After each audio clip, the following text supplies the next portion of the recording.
പത്തനംതിട്ടയിൽ മകൻ അനിൽ ആന്റണിക്കെതിരെ പ്രചരണത്തിന് മുതിർന്ന കോൺഗ്രസ് നേതാവ് AK ആന്റണി എത്തും. AK ആന്റണിയെ പത്തനംതിട്ടയിൽ പ്രചരണത്തിന് വിളിക്കുമെന്നാണ് DCC പറഞ്ഞിരിക്കുന്നത്. അനിലിനെ എതിരാളിയായി പരിഗണിക്കുന്നില്ലെന്നും കോൺഗ്രസിന്റെ ഒരു വോട്ടും അനിൽ ആന്റണിക്ക് പോകില്ലെന്നും DCC പ്രസിഡന്റ് സതീഷ് കൊച്ചുപറമ്പിലിന്റെ വിശ്വാസം. അനിൽ ആന്റണി തന്നെയാണ് പത്തനംതിട്ടയിൽ BJPയുടെ സ്ഥാനാർത്ഥി. അനിൽ ആന്റണി BJP സ്ഥാനാർത്ഥിയായി വന്നതോടെ തന്നെ പത്തനംതിട്ട മണ്ഡലത്തിൽ ഉയർന്നിരുന്ന ഒരു ചോദ്യമാണ് കോൺഗ്രസിനായി AK ആന്റണി വരുമോ എന്നുള്ളത്.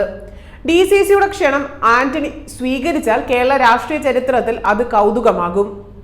അതേസമയം മുൻ DCC പ്രസിഡന്റ് ബാബു ജോർജിനെ പോലെയുള്ളവർ ഒഴിഞ്ഞു പോയത് പത്തനംതിട്ടയിൽ കോൺഗ്രസിന് ഗുണമാകുമെന്നാണ് DCC പ്രസിഡന്റ് കൊച്ചുപറമ്പിലിന്റെ അഭിപ്രായം.